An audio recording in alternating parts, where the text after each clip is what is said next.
What up, YouTube? We're back on the PizzaCam restoration project, and in this video we're going to attempt to install the lift actuator into the bot.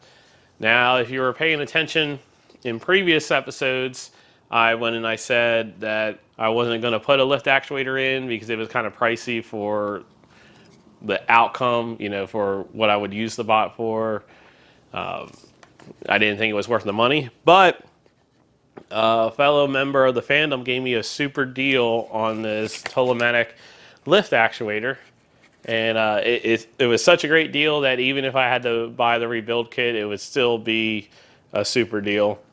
So we're gonna go and try to get this installed. Now, the interesting part about this is it apparently was in some kind of flood, and it's new old stock. So there's the information for those of you following at home that want to know what is the lift actuator. That's it. So it's new old stock, but that doesn't mean we're out of the water, because the way these Tolomatics work is you have this cable which has a neoprene sheave on it, or some kind of sheave coating. I think it's neoprene, and it slides in and out of these seals right here. And if that seal gets dry and the cable is dry and you pull it in and out of that seal, it's just going to rip the seal, and then the actuator is just going to leak a lot of air.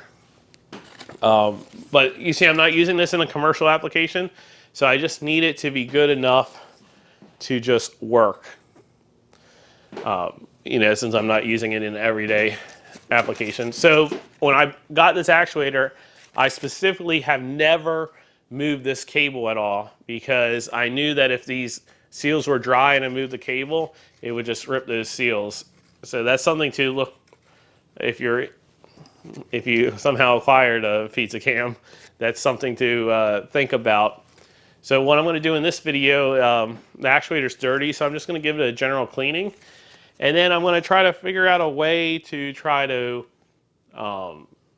lubricate the seals without having to take it apart. I'm not going to take it apart, because if you take it apart, you might as well just put a rebuild kit in. But the idea I have in my head is I'm going to just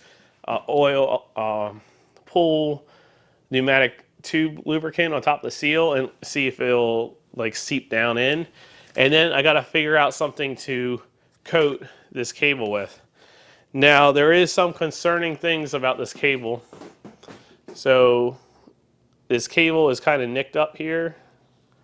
It's in focus. I don't know if you can see it's nicked. And in several spots, this cable is nicked.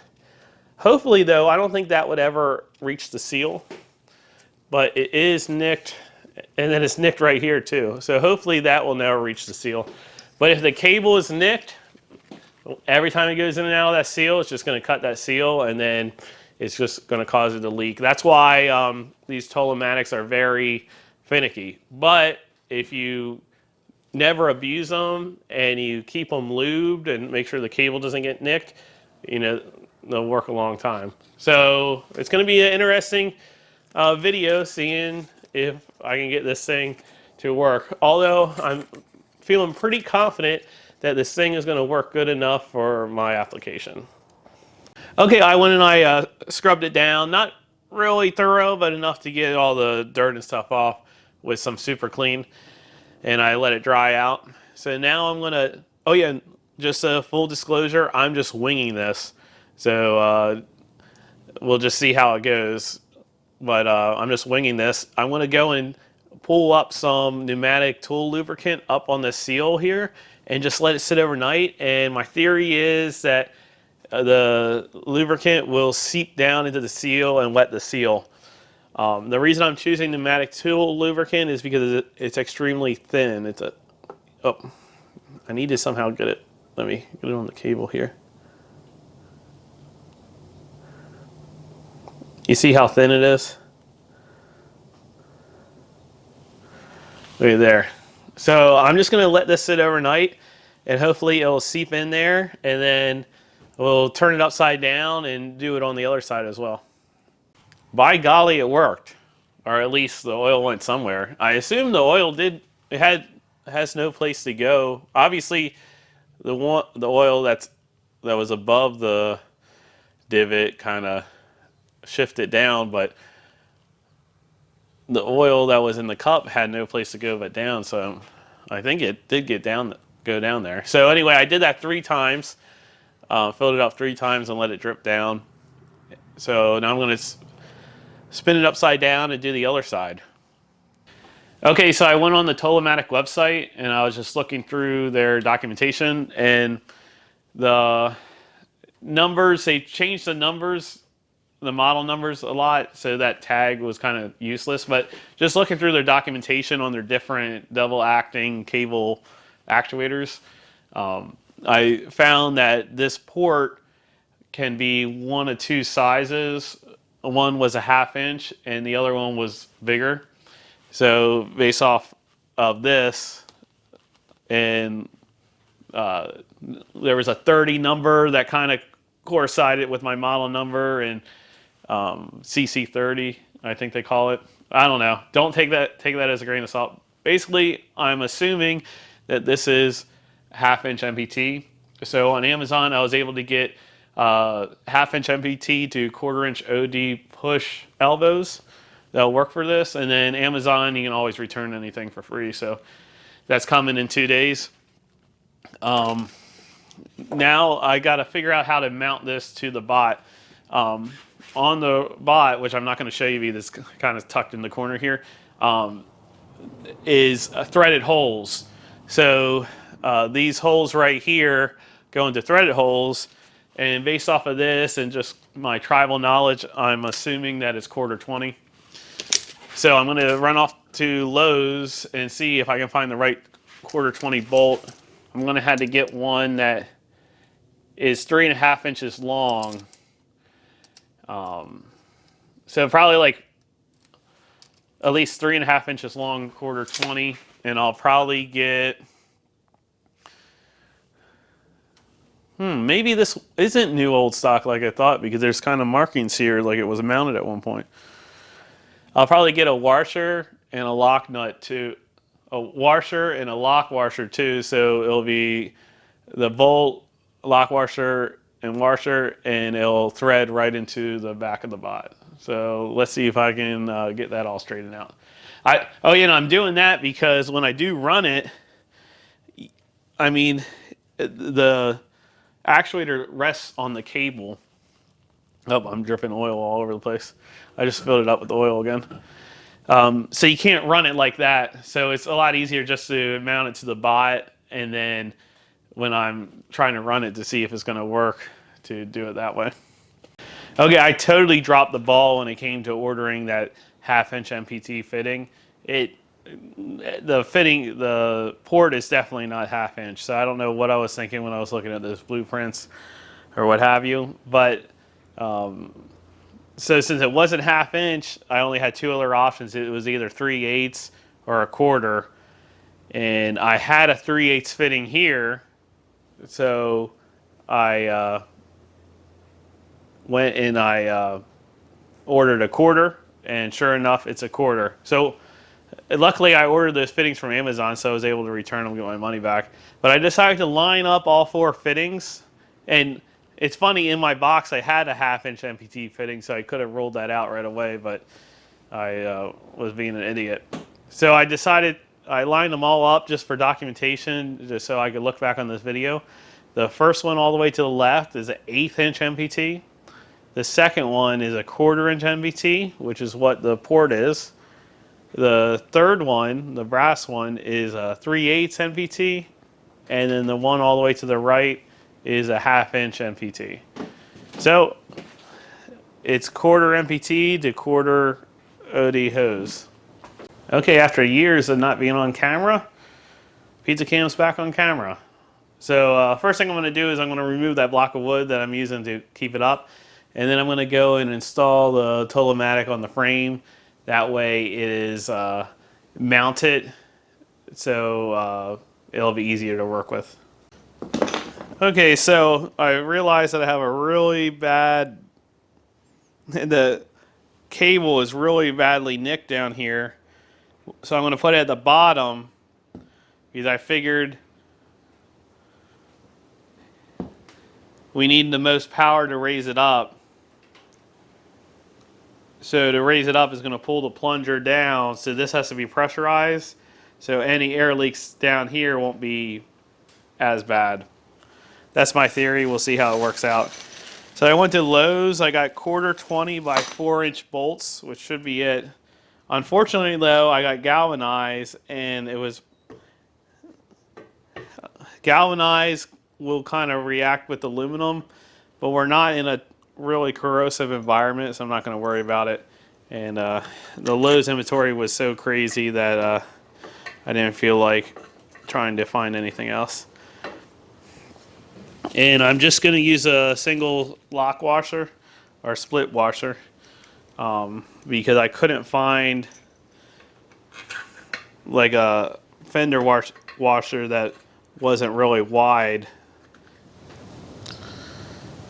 Okay, I got to hold up because I got to put the fittings in first because it looks like I'm not going to have that much clearance. Okay, back to the workbench. Okay, since I'm using this new style fitting, I'm going to have to, I mean, it's barely going to fit. So I'm going to put some washers behind there.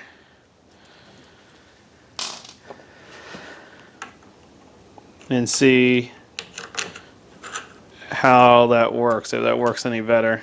Although I can only put, it's not going to have that many threads left. I can only put 2 washers behind each one. I could remove the split bolt to get more threads in there. The purists are going to be upset that I didn't use original fittings. The purists are also going to be upset when they see that I don't use the hard purple hose for this, because I'm not going to go out and buy special hose for this. Okay, so for those of you who are trying to follow along at home, 1/4 bolt head is 7/16.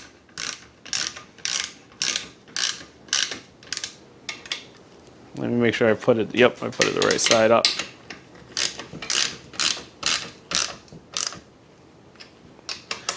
And you don't want to go too tight because you are going into aluminum. You can strip aluminum out.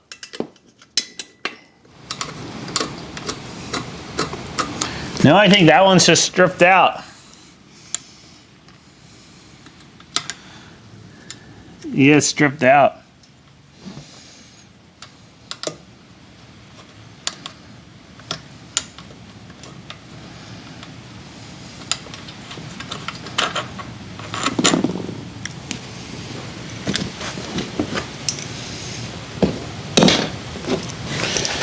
Okay, the purists are really cringing now. I wonder if this is going to fall under the jurisdiction of the air pressure police, or if there's another governing body over bot abuse. But 3 out of 4, it should be good for my use. Okay, so the Ranham way of hosing is orange goes towards the head, and blue goes towards the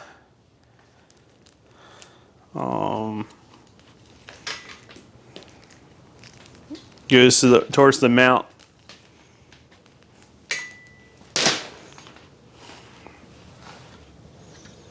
Oh, that's a, you definitely don't want that. Not a clean edge. I think I actually do have a hose cutter. Yep, I do. You can use a razor blade, but when you use a razor blade, you want to make sure you have a nice square edge. If you use a hose cutter, it's pretty much a razor blade that gives you a square edge without any thought. Just like that.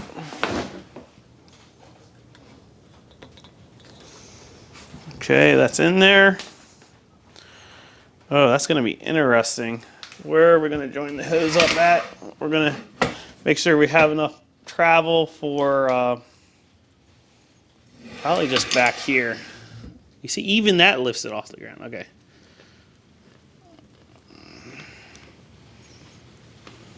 Okay, we'll probably just go like that. Let me do the blue one, I guess, while we're at it. And we'll join them. Let's see if I join them right here and it lifts up. Oh.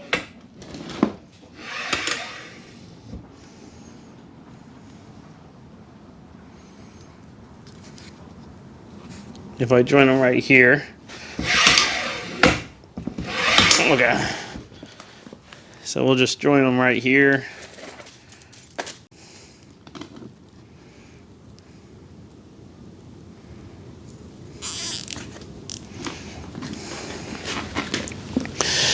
And then let me think about this.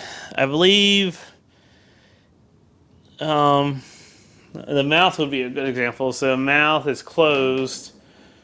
So orange is energized at a resting state for mouth.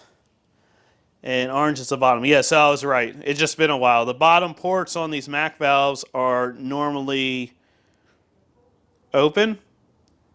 So we want him to be down with a de-energized state. So we want orange to be energized. So orange is going to go in the bottom. So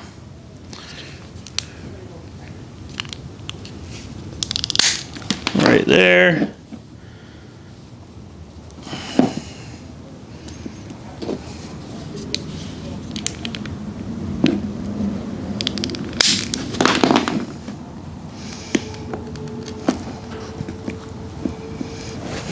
Okay.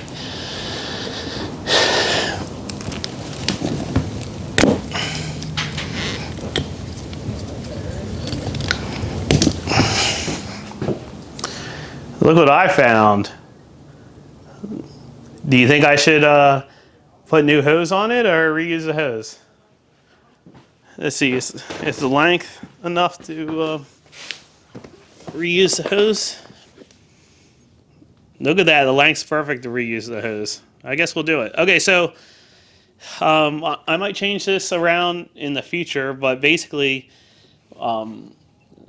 since this, what we're going to do is we're only going to control. So normally on a regular valve, if you recall, you go and you regulate the exhaust. But since we're going to be wanting all the power we want going up and going down, where we're going to have gravity working with us, we're going to regulate the supply and the exhaust on the retract side, and then we're just going to put full air pressure to the upside. So hold on, red is energized. Oh, I have this backwards.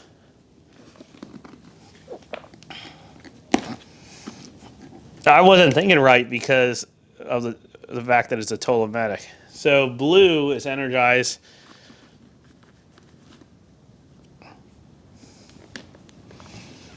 Blue's energized all the time. It'll be in the down position. Then when red is energized, is going to be going up. So then we want red to have full, not red, we want orange to have full power. And we want blue to be regulated in both directions.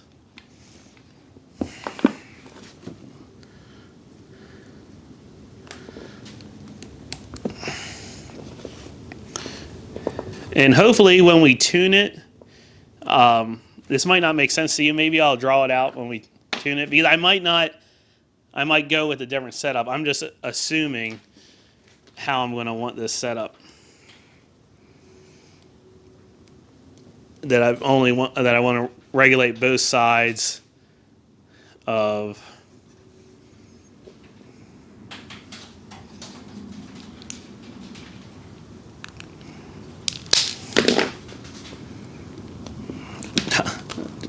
Just the tiniest bit short. But I guess that'll work. I'm starting to feel bad about reusing that hose. Should I cut new hose? Actually, I'm kind of antsy to see if this is going to work. So let's go ahead and plumb it up and we'll see if it works. Okay, I thought I would just go ahead and kind of explain how I plumbed up the flow controls and my thought process. I might have to change it later on, but I just wanted to explain it so you guys would understand. So basically, the orange tube, which is connected to the top of the actuator, when that is pressurized, air is going to push this piston down connected to this cable, which in return will lift up PizzaCam. When the blue tube connected to the bottom actuator is pressurized, it's going to push this piston up, which is going to pull the cable down and lower PizzaCam. So obviously gravity will automatically lower PizzaCam, so we got to take that into account that we're having an external force already on the function.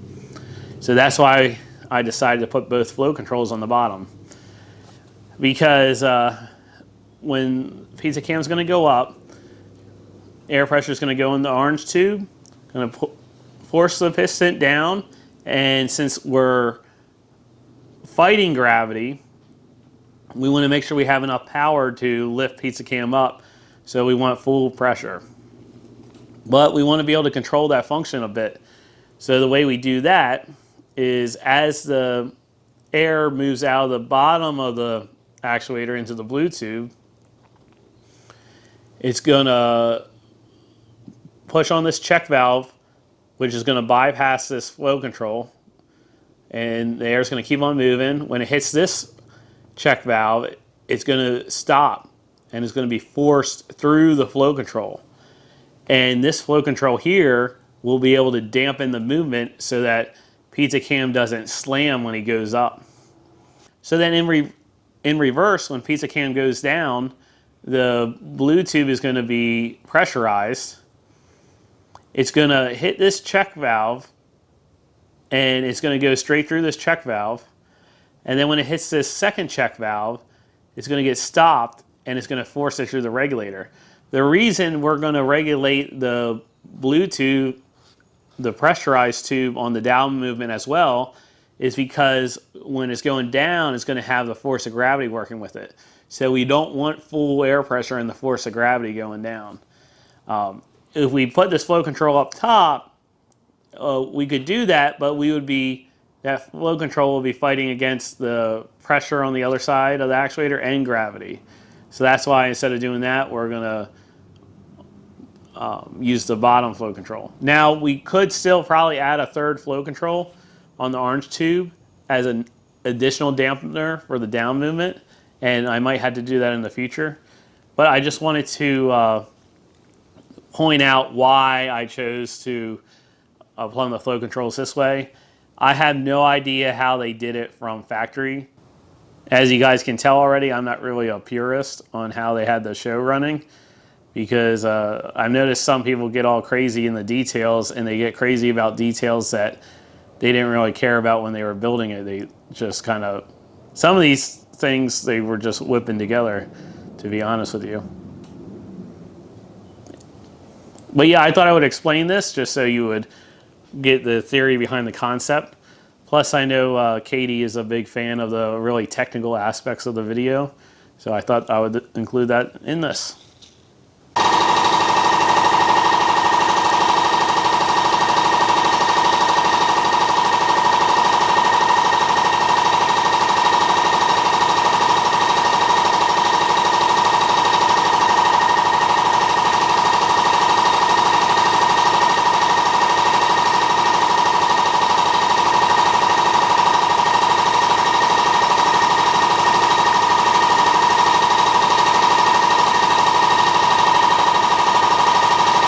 Okay, as I was waiting for the air pressure to build up, I thought I would have a little snack.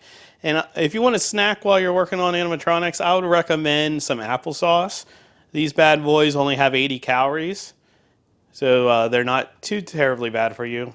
Although they do add sugar to them. So I don't know if they make applesauce without any sugar at it, but This is my recommendation.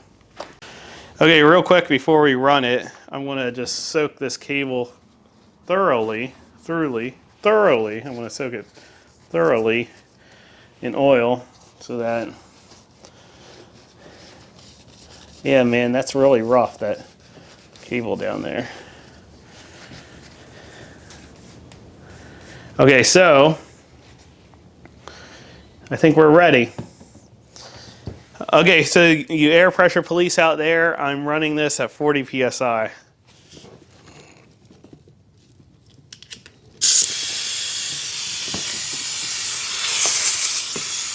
Okay, we have a lot of blow-by coming out of the exhaust.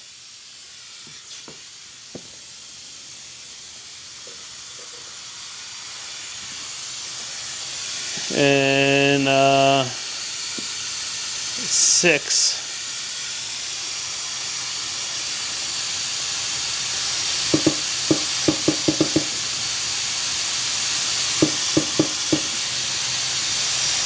The actual valve is not working.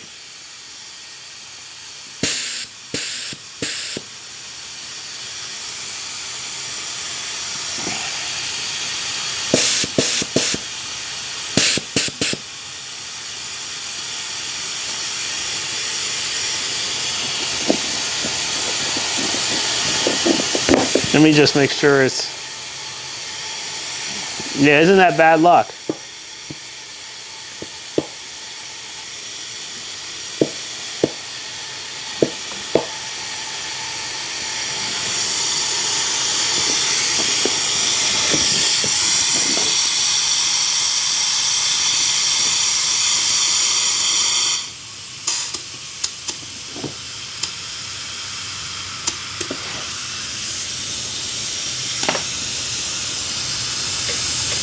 She's a leaker, mama. Is that what Steve would say? She's a leaker.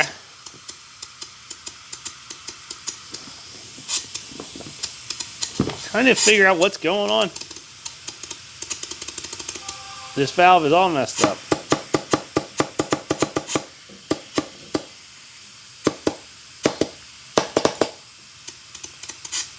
I'm hearing something, but it's not coming out of the top actuator.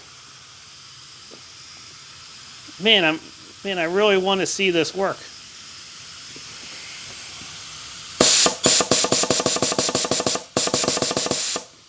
Okay, I'm gonna switch. Man, I'm gonna have to switch the wiring too. Oh, of course the wire's cut on the one that I was gonna switch it with.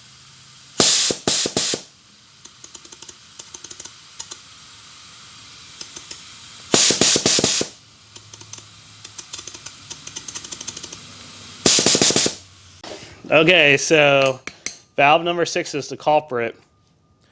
I'm going to assume that it's this first stage coil and it's not the spool. So I'm going to switch these two around up in their flathead.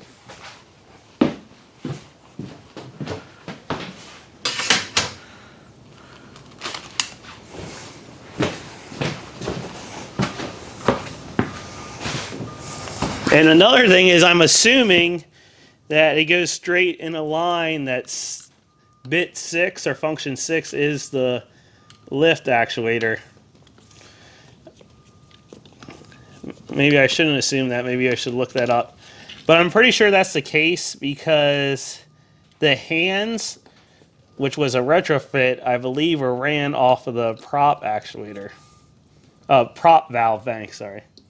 Which the ironic part is this valve bank is a prop valve bank. It's not a PizzaCam valve bank.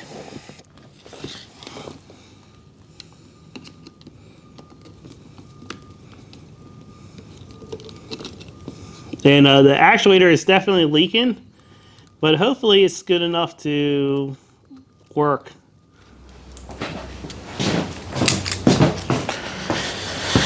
And what I probably should be doing, you know, I ended up putting a new valve bank on Pasquale. What I should be doing is I should go to his old valve bank and grab parts off of that instead of doing this.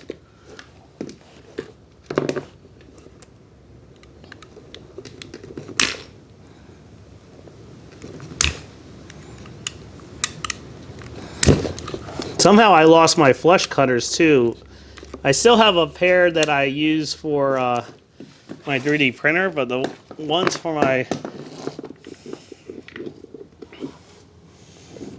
the shop here I lost. Oh, and that's something you got to pay attention to. The gasket came off. It would have never. And of course, there's some kind of dirt or grime in there. I got to get out.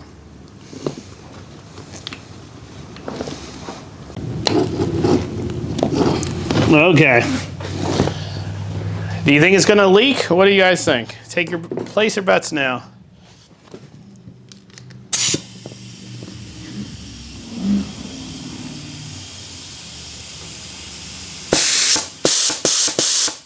Okay.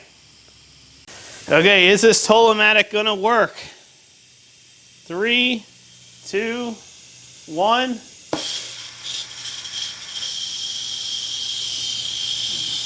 You hear that sound? Listen. That's the sound of inspiration.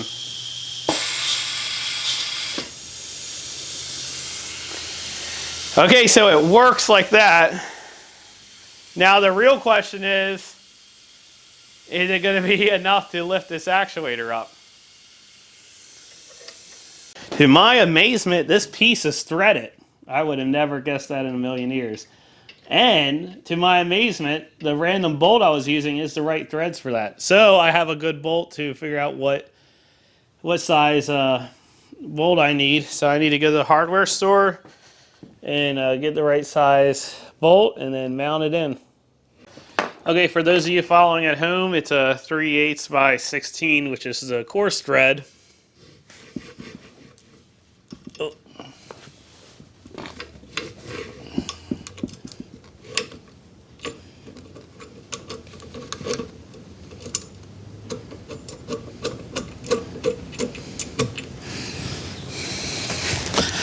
Got it started. And I got 1 inch, but now I'm regretting they had 3/4. But I was second guessing myself when I was at the hardware store. And it's a 9/16 head for a 3/8, in case you were wondering. And I also got split washers, since that seems to be, oh, I was going the wrong way. Since that seems to be the CEI way of doing things.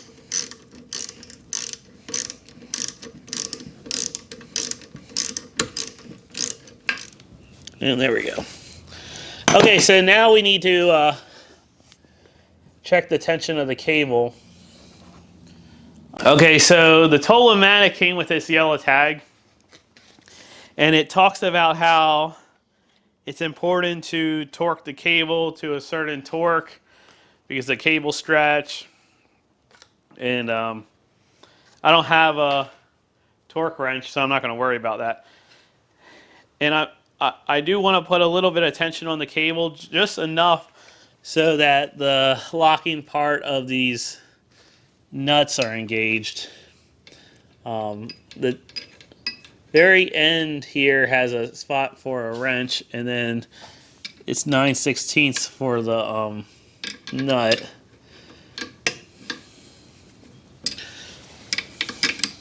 Okay, let's see if it's going to work with weight on it.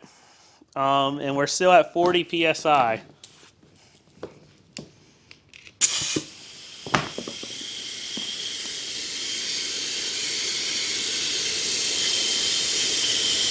It's leaking real bad.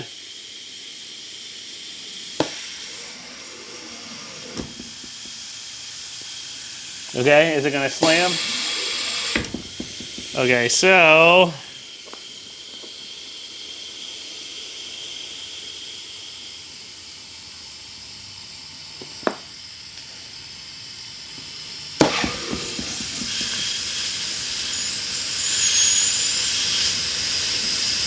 I closed the flow controls, it like went faster,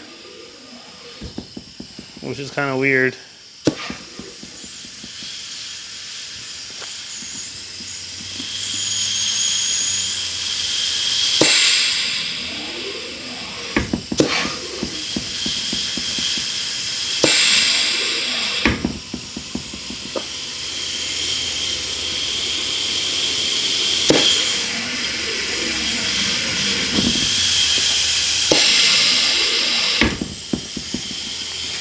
It kind of slammed a little hard down there. Let me see which one's doing what. Okay, arrow is regulated. It's slamming hard going down. So we would need to close this one.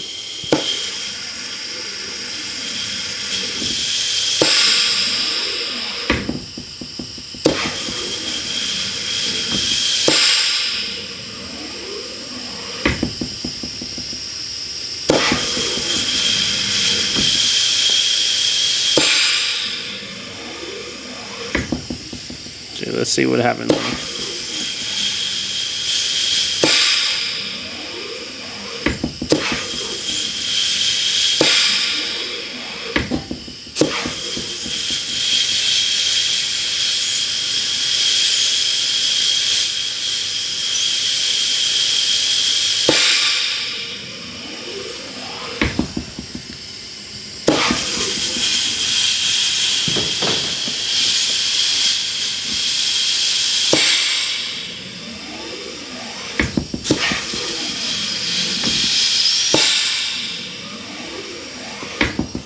Okay, it works. It's funny, now it's sealed up that time.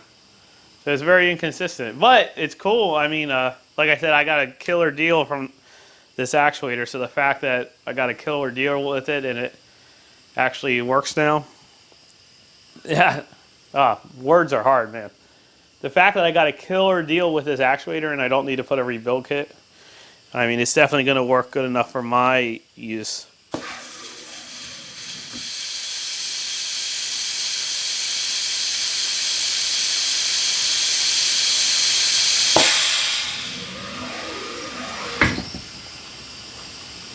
Cool deal. Okay,